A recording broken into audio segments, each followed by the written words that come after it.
Thanks for being here today. My name is John Mark Redwine. I'm the lead pastor, and I feel like there's a big space between us today.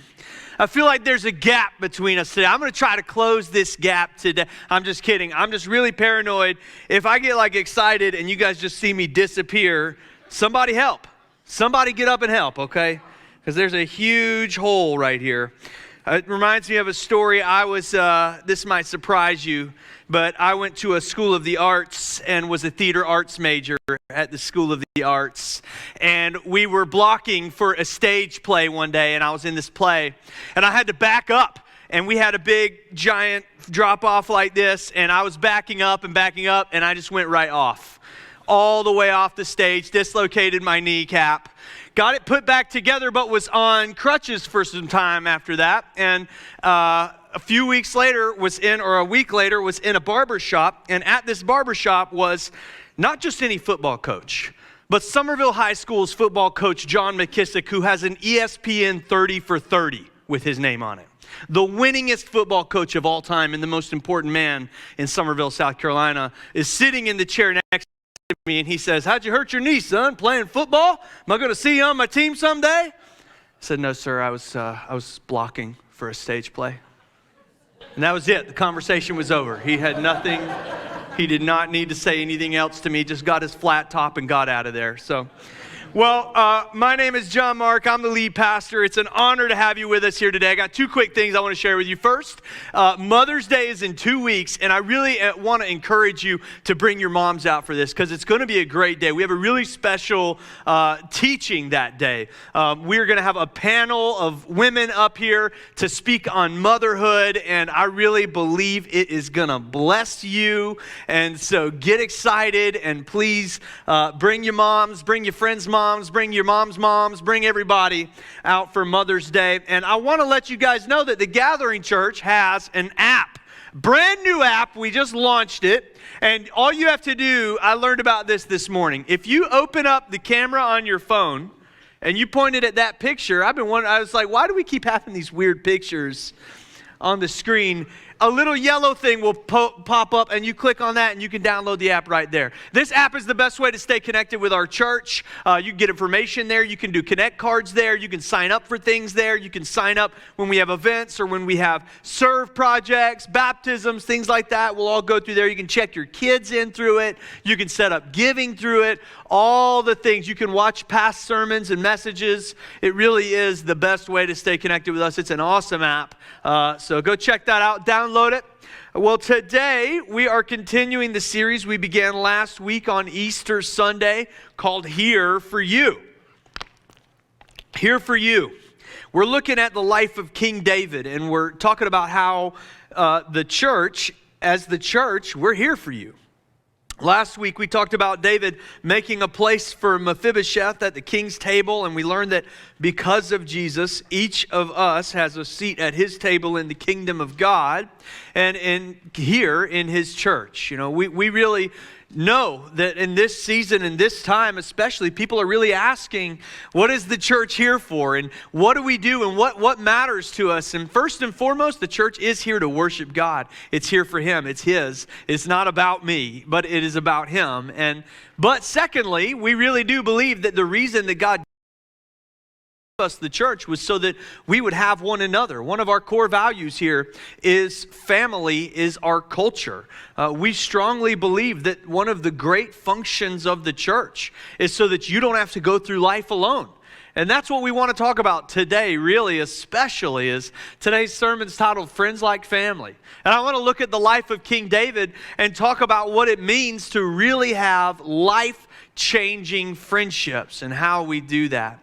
I think it is something that is really hard for us in this day and age. Maybe it's something that's always been hard for us. Absolutely essential to our lives. In fact, even in the garden, way back in the beginning of the Bible, in the beginning of time, in Genesis, Adam is walking in this space with the presence of God, the literal, physical presence of God, but even still, he said it is not good for man to be alone. We were meant to be in relational community. We were created for it.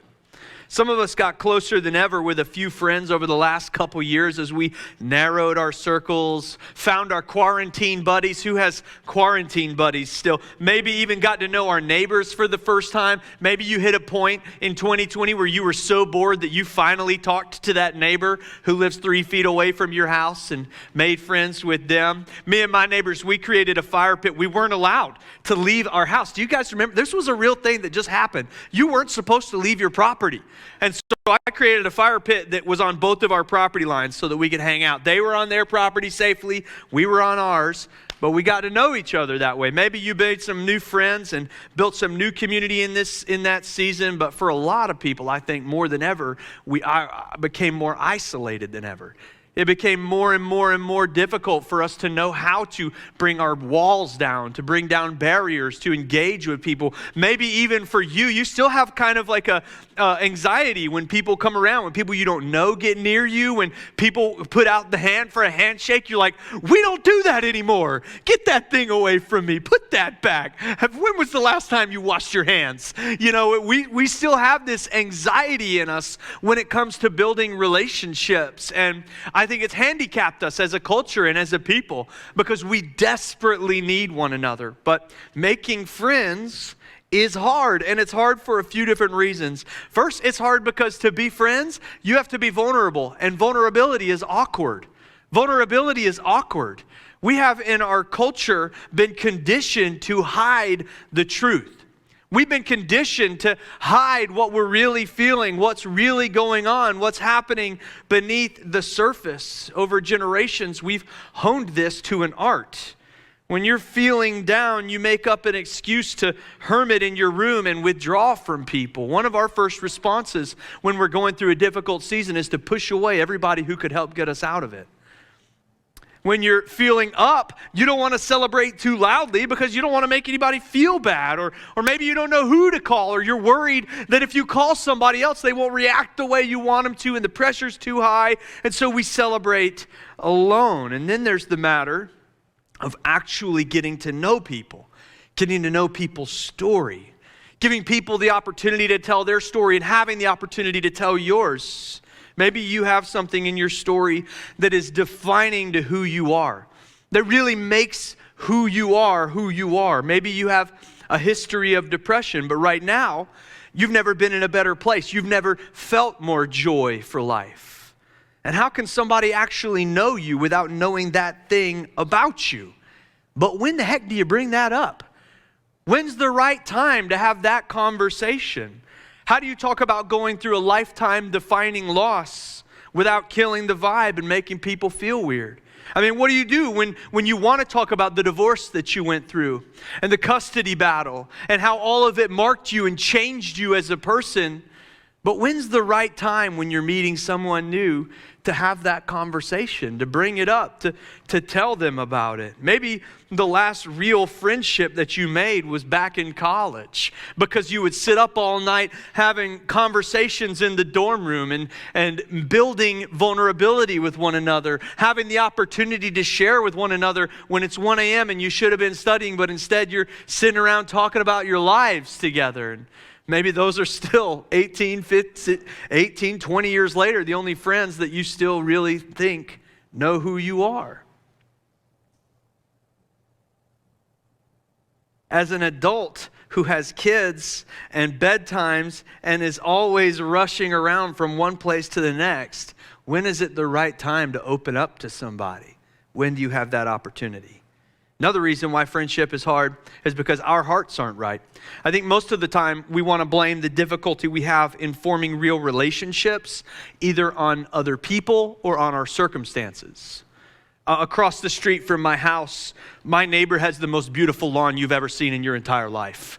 I'm telling you, it is immaculate. Immaculate. The grass is the perfect shade of green. You've never seen such a nice shade of green. The bushes are perfectly arranged and well manicured. He trims them with fingernail clippers, I think. It's beautiful. The grass is very literally greener on the other side of my street. My grass is crabgrass and clovers and then a couple of little seeds of real grass mixed in between. Now, I have tried my best, okay?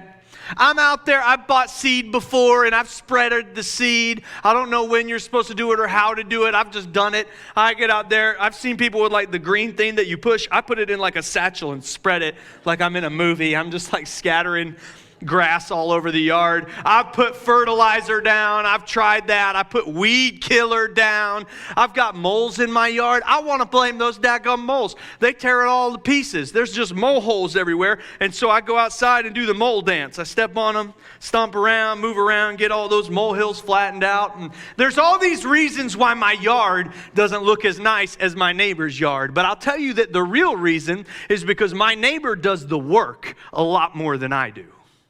My neighbor is out there 4 or 5 days a week working on that yard. He's keeping the grass at the exact same height all the time. I'll never put in that much work. And until I'm willing to put in that much work, my grass is going to keep looking the way that it looks, and his is going to keep looking the way that it looks. Oftentimes, our priorities are out of order. Our hearts and the way that we see people, the way that we react internally when somebody has a victory. You have a natural wiring to how you react when someone around you has a victory. And sometimes, for some of us, it's not a great reaction. It's a, well, that'll fall apart soon. Or, yeah, well, I bet I know how they got that outcome. I don't know. I think it's because they're going through all that good time because they don't have as many kids as I do, and so they got a lot more money. They're going through that great time because this happened to them or that happened. We have a little heart issue about people's lives and the victories they're having and even the losses that they go through. We're not willing to do the work in our heart that other people are doing, and we find all kinds of other reasons to blame it on. Our hearts aren't right. Our hearts aren't right. Oftentimes, friendship is hard because our hearts aren't right. Maybe we don't know how to prioritize what's important in our lives. Maybe we don't know how to prioritize the work that our hearts need. Maybe we struggle to celebrate people because of a jealousy issue in our hearts. We struggle to mourn with people because we're hurt when nobody cared. When we went through something we just know was worse. We don't know how to prioritize others over ourselves. We want the benefits of community, people to be there for us and to help us and to celebrate with us, but we're not willing to do any of the work that it requires to get there. And then finally, it can be hard to make friends because it can be hard. I mean, that's just the bottom line. It's hard to build real relationships with people. It's hard. Life can be hard. Relationships are hard. People will let you down. Did you know that? 100% of the time, somebody's going to let you down. They'll lie to you. They'll take from you. They'll expect things from you. People's lives fall apart sometimes, and if you're their friend, then you've got to go through it with them, and that's hard. Making friends is hard. Having friends is hard. But I believe that it's worth it. It's worth the work. It's worth the effort. It's worth the joy, and it's worth the pain because it's part of your design, part of how you were created. It's part of the life you were made to live. You have a need for it. Whether you're an introvert or an extrovert, you have a need for people in your life. And one of the great functions of the church that Jesus started is to be here for you as you build lifelong friendships and real, lasting community. Jesus started the work of the church amongst his followers, his first disciples. They did everything together. They shared everything together. They went out to do ministry 2 by 2. Jesus sent them out at a certain point during his time of doing ministry on earth. He sent his disciples out to go spread that message into many different villages. And he could have sent all 12 of them into 12 different places, but instead he sent them 2 by 2 into 6 different villages. Why? Because we are better together. He knew the wisdom of Solomon in Ecclesiastes chapter 4. 2 are better than 1. Acts chapter 2 describes the church as a community of people who go through life together. That's what the church is supposed to be. And here we exist to help you build those relationships. But we know it's hard. We know it's hard. I want to look at one of the greatest friendships in history and in the Bible, and it's the friendship of King David and his friend Jonathan. And I want to learn from them what it looks like to build a real lasting friendship. The first thing that we learn from David and Jonathan is don't hold back. Vulnerability is awkward, and we're always second guessing ourselves and not sure how people perceive us, and it's uncomfortable, and I get that. But if you're going to find friends that are like family, you're going to have to really let your walls down at some point. And honestly, the sooner the better. Shortly after David is introduced to us in 1 Samuel, he gets sent on an errand to deliver some supplies to his older brothers who are off fighting a war against the Philistines under King Saul. The war is not going very well.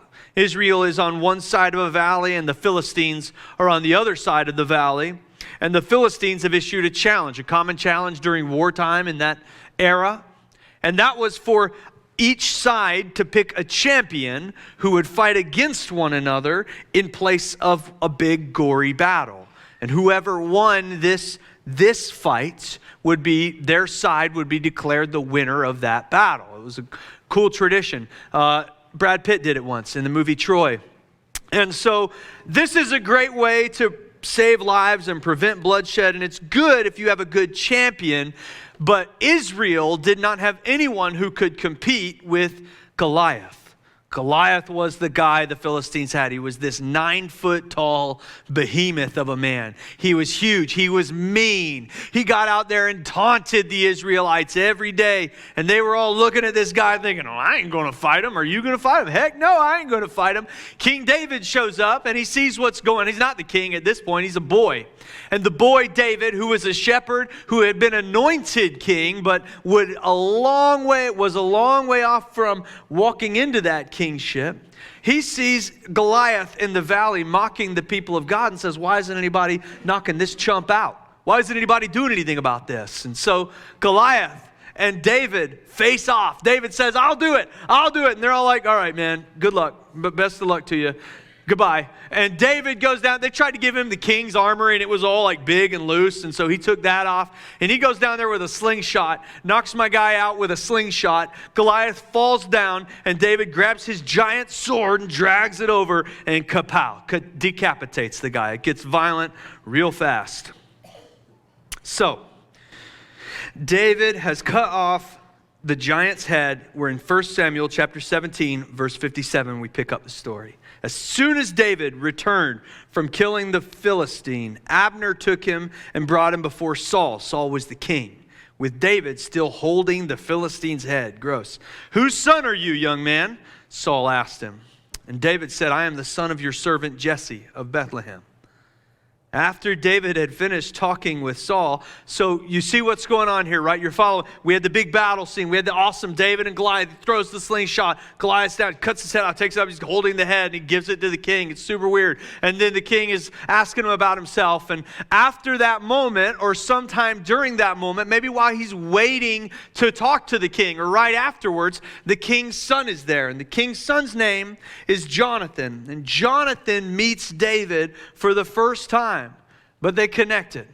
And it says, after David had finished talking with Saul, Jonathan became one in spirit with David, and he loved him as himself. And from that day, Saul kept David with him and did not let him return home to his family. This was kind of a normal practice. That sounds extreme. But he accepted David into his court and gave him a job. David became the minstrel for the king. He was a musician, and his music calmed Saul. He was beneficial in other ways. He was now a famous giant killer, and so they used him in that way. And anyways, he's now living at the court. And it says Jonathan made a covenant with David because he loved him as himself. Jonathan took off the robe he was wearing and gave it to David along with his tunic and his sword and his bow and his belt. So David kills Goliath and gets an audience with the king. And he's with the king for a while, meets Jonathan, and they connect right away to the point of making a covenant with one another. And this is an ancient tradition practiced from one soldier to another as a means of pledging allegiance, loyalty, and brotherhood. He took off his armor and presented it to David. The language used here seems to indicate that they connected immediately. immediately, within a few days from meeting, to making a brotherhood covenant with one another. So what can we learn from this? The next time you're at a life group and you really have chemistry, you connect with somebody, immediately take off your clothes and give them to them. And they will know that you want to be in relationship together. It's just the best way to get vulnerable. No, I'm just kidding. That's not applicable in this culture. But maybe it goes like this. You go to a life group and you meet some folks on First Wednesday or at an event here or somewhere. You meet some people. Maybe you're serving on the dream team together and you really you connect with one another. You think, I would love to get to know this person. Making friends as an adult is hard. You're like, what do I do? Like, what's the steps here? My 4-year-old gets it. She just walks up and says, hi, my name is Dagny. What's your name? And they're friends. That's it. It's done. But we complicate it as adults. You're serving with somebody on the dream team and you really like this person and you're just not really sure where to go beyond, hey man, did you see that Duke UNC game? That was wild, huh? Well, see you next week. And you're like, what do I do now? What I would propose is that rather than taking off your clothes and giving to them, maybe you start asking for those digits. You start getting maybe you go to a life group and there's somebody that you really connect well with there and you've been hanging out, there's chemistry, you're bonding. Hey man, I would love to get your number so I can text you. I would love to have you and your family over for dinner sometime. We just love to get to know you guys more. Hey, we're going to the tourist game on Friday and we would love to have you and your family come join us for that. Start small. Make some plans. And then, as that goes on, and you think these are good folks and we want to know them more, instead of just filing them on your calendar as someone you get together with every couple of months, what if you decided to get together again and share your stories with one another? What if you start to get vulnerable with these people? What if you make an environment for that? What if, instead of literally taking off your armor, you said, these are some folks that I'm willing to remove my armor in front of?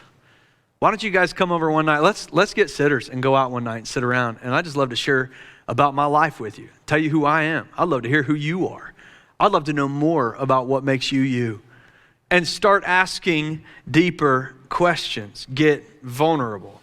I believe that the first step to forming a lasting friendship with somebody is letting your walls down. You can't know somebody until you've been vulnerable with that person. Until they've seen you vulnerable. You've seen them vulnerable. My advice is to stop making excuses, putting it off, wondering if you'll ever really connect with this person, and to be more direct. If you want to have real friendships, lasting relationships, you have got to get vulnerable with people. People need to know who you really are. Maybe you are two different people, somebody at home and somebody in front of others. They need to know who the real you is if they're ever going to be your real friend. Proverbs says that in the same way that iron sharpens iron, so one man sharpens another. In other words, when you let people actually come into your life, when you let them know who you are, when you let those walls down and reveal your true self, you give them the opportunity to make you better and make your life more full in the process. Get vulnerable. Get vulnerable. Don't put it off. Don't wait too long. Don't wait for the perfect moment. Make it weird if you need to make it weird. Get vulnerable with people. Number 2, celebrate their good days and mourn their bad days. Seems obvious. If you want to make a good friend and build and sustain a lasting friendship, celebrate their good days and mourn their bad days. Seems like a clear thing, and yet we struggle to do it. We're not sure what to say, what's right to say. Maybe we should give them space. They probably need space right now. I'll reach out in a couple weeks once all their family and people that are really important to them have.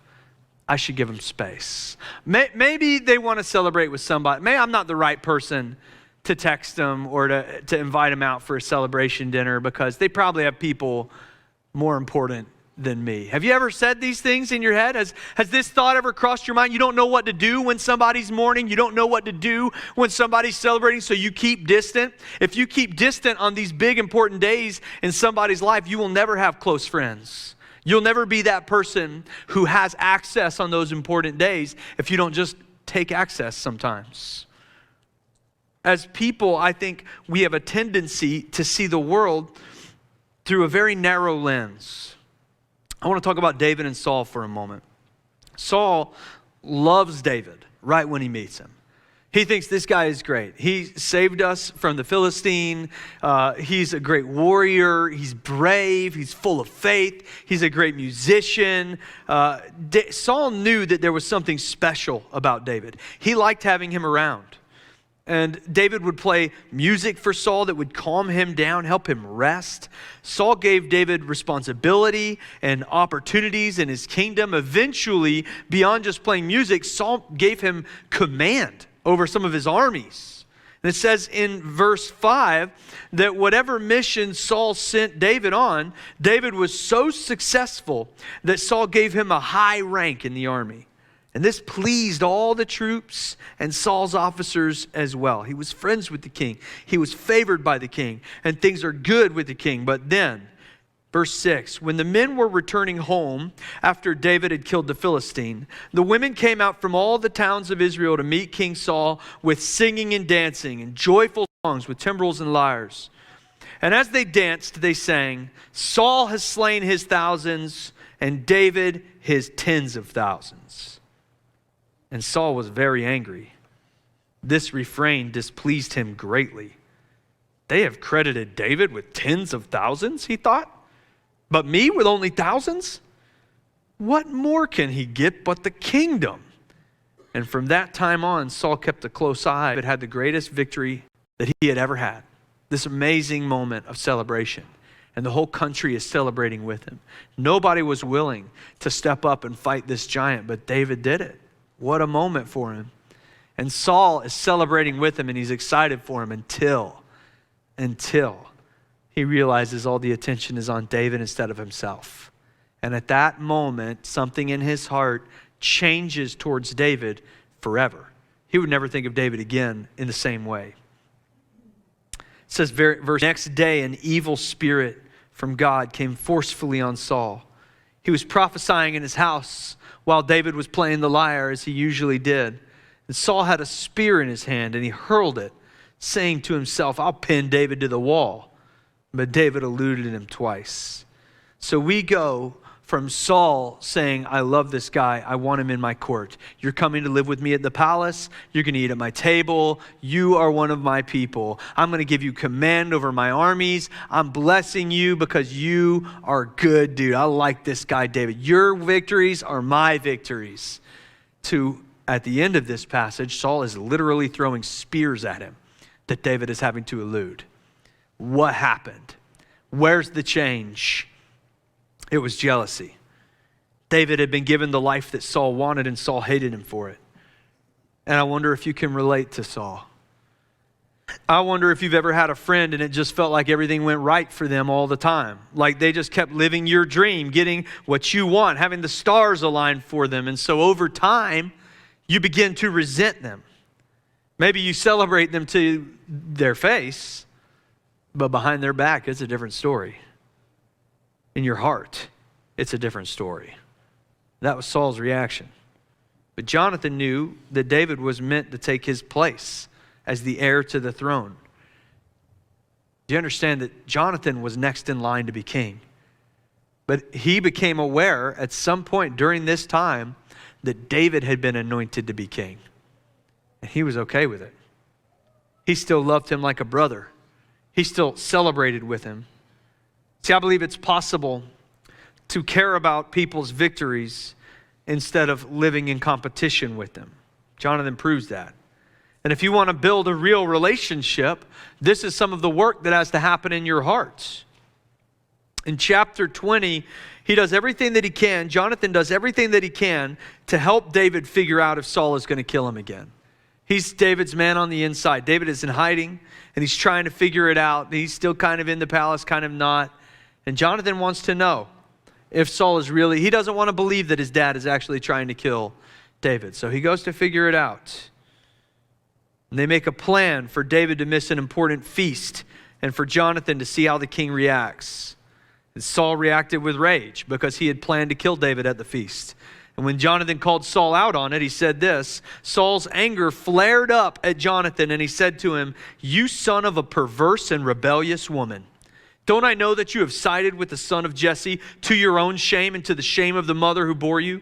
As long as the son of Jesse lives on this earth, neither you nor your kingdom will be established. Now send someone to bring him to me, for he must die." Saul makes it clear Jonathan is the one with the most to lose by David's ascension to the throne. But Jonathan is a true friend, a friend like family to David.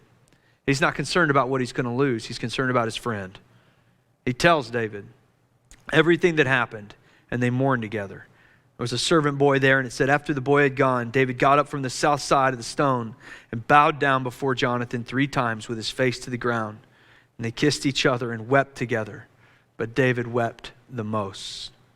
You need a friend who will celebrate with you, and you need a friend who will mourn with you, who will just show up. Because on your worst days, you don't need to be alone. I've seen it before. People go to church for years and never build a single real relationship. All we can do is give you the resources and the tools that you need to make lasting friendships. I can't make friends for you. And I've seen it. People go to church for years and they never make a real relationship, and then they face a real tragedy. And nobody shows up. No hot meals come to the house. Nobody sits to be with them. They reach out to us, and our staff does everything we can to meet those needs, but it's not enough. Don't wait until your worst day to learn how much you need some real friends in your life. I've seen it the other way.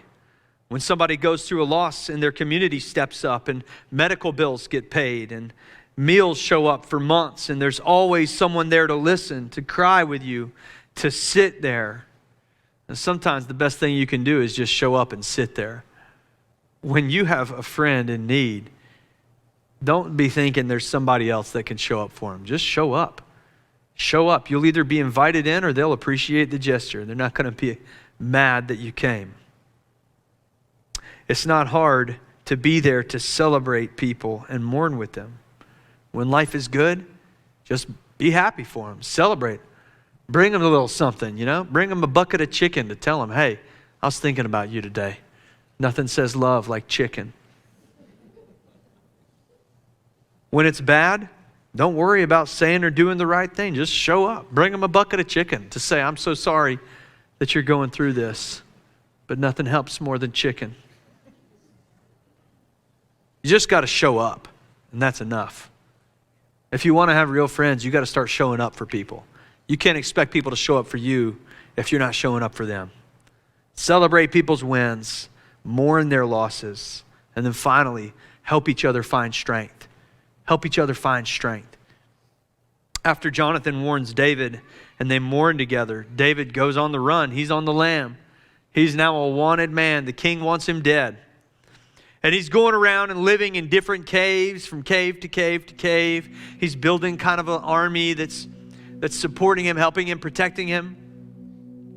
And when Saul finds out what cave he is in, where David is hiding, Jonathan sends a warning, and David moves to another cave. And that just goes on for a long time. And David became very tired of it. He was tired. He was tired of living in caves. He had been at the palace.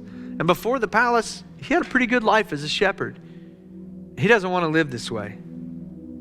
He's thinking about abandoning the nation of Judah and going to join the Philistines as a hired mercenary. He's a great warrior, and he knows they'll give him the job because he's the biggest thorn in their side. They want to hire that guy. He would be able to live somewhere nice, not in a cave. He figured, hey, I'm already Saul's enemy. Why not just give in? David was ready to give up. And Jonathan met him exactly right there in that place. Verse 16, it says, Jonathan, Saul's son, this is chapter 23. Saul's son rose and went to David at Horesh and strengthened his hand in God. And he said to him, do not fear, for the hand of Saul my father shall not find you. You shall be king over Israel, and I shall be next to you. And Saul my father also knows this. He gave him a pep talk. He gave him a moment of encouragement. Jonathan laid his dreams aside to say, David, you're the one that God wants to be the king. It's you. and you're going to be king over Israel. You don't go fight for the Philistines. You don't give up. You don't quit just because you're in a cave. Just because you're in a place you don't want to be, it doesn't mean you throw in the towel, David, because I'm right here. And I'm going to be right here when there's good days, and I'm going to be right here when there's bad days. And everybody knows it because I'm your guy. I'm going to be there. In his weakest moment, Jonathan shows up to strengthen him and lift him up. That's what friends like family do. They show up for you when you really need it, when you're ready to quit, when it feels too hard to go on, when you don't know what's coming next. You need people in your life. If you don't have them, you will quit. If Jonathan didn't show up in that cave, what happens to the rest of the future of humanity? David would ascend to the throne and become king. He was the greatest king that Israel had ever seen, and he won all these victories and these battles. He drove back the enemies of God, and he got the plans ready and laid the work down so that there would be a temple in Jerusalem where the presence of God could come. He got the Ark of the Covenant and brought it back into the city of God to singing and dancing, and his son Solomon would go on to build the temple of God, and their line would continue on and on and on until Jesus, who was a descendant of David, would come into the earth and change all of humanity. And God would have found another way. He would have. But the story almost changed because David was ready to quit. But he had somebody to step in and stop him. Do you? Do you have someone who will strengthen you, who will show up in your time of need when your life is about to go in the wrong direction forever? Who's going to come and say, wait, you can do this. I know you can. I will be right next to you the entire time. Let me walk it with you. Proverbs 27:10 says, do not forsake your friend and your father's friend. And don't go to your brother's house in the day of calamity, because better is a neighbor who is near than a brother who is far away. In other words, you can't just rely on your family to be the only people in your life who are there for you. You need a community. You need to build a network of friends. You need people to mourn with, people to celebrate with, people to be vulnerable with, to take off your armor and lay it at their feet. You need people who know you as well or better than you know yourself. You need people to strengthen you in your day of calamity. You need it. And the church is here to help you build it. It's one of our greatest functions. We can't make friends for you. You have to do these things. You have to take initiative. We believe one of our core values is that initiative is our obligation. We take the initiative to start to get vulnerable with somebody, to make those plans, to meet people. But we give you a framework to live life together in. Right here in this space, you can meet people that are going to link arms with you. They're going to go through it with you. Some of my best friends are right here in this room. I met them here at this church through this place. It's hard to make friends when you're the pastor because you're the pastor. But I've got real friends in this room. And that is my prayer for each and every one of you, is that you would have real, lasting, lifelong, life-changing friendships right here in this room. It would change everything for you. And we're here to help you do it. Now, because of David's friendship with Jonathan, that was one of the factors that led to him looking for Mephibosheth. He had made a covenant with Jonathan, and tragically, Jonathan died before David ascended to be king. And so as king, he went and he found the son of Jonathan, and he brought him into his household because of his love for his father. He gave him a seat at the table. He welcomed him into his life. And something similar has been done for you. See, Jesus has called you his friend. Jesus has given his life for you. Jesus has gone out of his way to have a relationship with you. And because of Jesus' love for you and God's love for Jesus, God has given you a seat at his table. He's prepared a place for you because Jesus has gone forward on your behalf. And if you're ready to enter into that relationship and to have a relationship with God that would change everything for you, you don't have to go through life alone anymore. You can have the presence of God right there in your heart and the community of God around you every day. And if you want to enter into that relationship, all you have to do is just accept the gift that's already been offered. Every head bowed, every eye closed. All you have to do is just accept it. And it starts with a prayer. It goes like this. Heavenly Father, forgive me for my sin. Forgive me for everything I've done that separated me from you, for trying to do it on my own. I want to be in relationship with you. I believe in you. Everything that I am is yours. From this day forward, I am yours. In Jesus' name, amen.